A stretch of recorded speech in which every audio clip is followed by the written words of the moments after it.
Hi, I'm James Rostance and welcome to the 414 Extra. So this is the part where we get to dive a little bit deeper into the content we've already covered in the main show.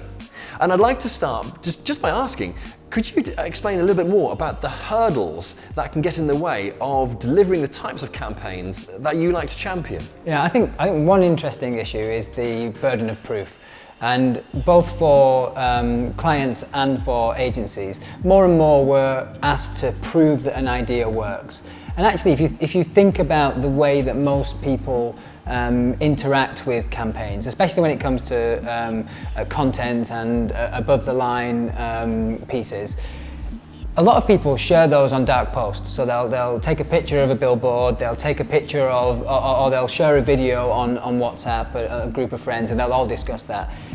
That's something that we're never ever going to be able to analyze, because obviously it's all dark, it's the modern equivalent of a talk in a pub.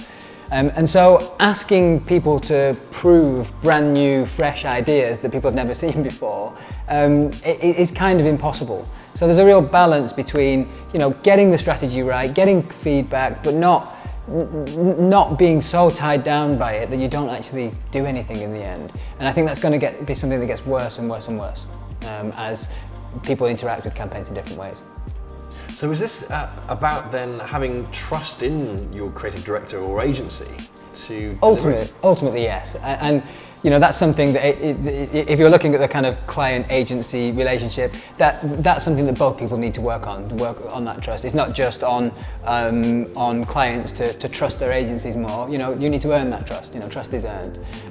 But yeah, at some point, if you believe in the idea and you're excited about it in the first place, there's some you need to collectively take that leap of faith together, and trying to prove it often just strips the kind of essence away from the idea. And when you do that, that's when you get ideas that aren't brave and ideas that really no one cares about, because they're just lowest common denominator, and that's never been exciting.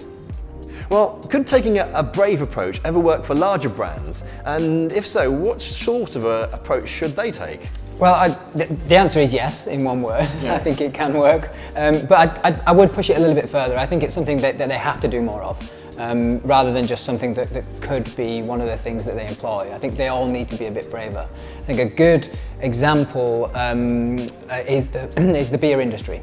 So the beer industry is being kind of eroded by craft beer coming in and being a lot sexier, a lot more exciting, a lot more brave. And bigger beer brands, I think there's a good example of Budweiser in the US losing their top 3 spot a couple of months ago.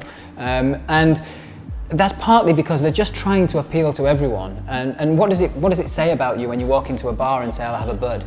It doesn't really say anything, because it's just so ubiquitous. Whereas if you walk in and say, I'll have a craft beer, and you know a little bit about it and you can get excited about it, it's much more interesting, and it says something about you when you order it. The values are stronger because they've been a lot braver in their production, braver in their communications. So actually that's a good example of a whole industry where bigger brands need to be a lot braver. Otherwise, they're going to be in trouble.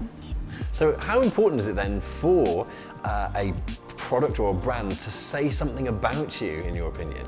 I think that's really important, because I think more and more that is why people are choosing different brands. There's very few industries now where we don't have a lot of choice, and especially something like the beer industry.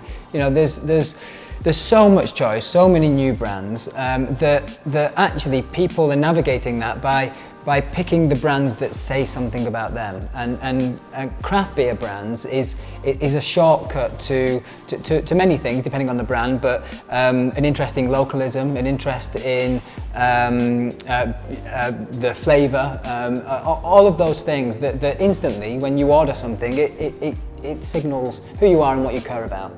And not being brave, it's very hard to create a brand that says something about you and gives you that. Chris, thank you very much for joining us today. Thanks.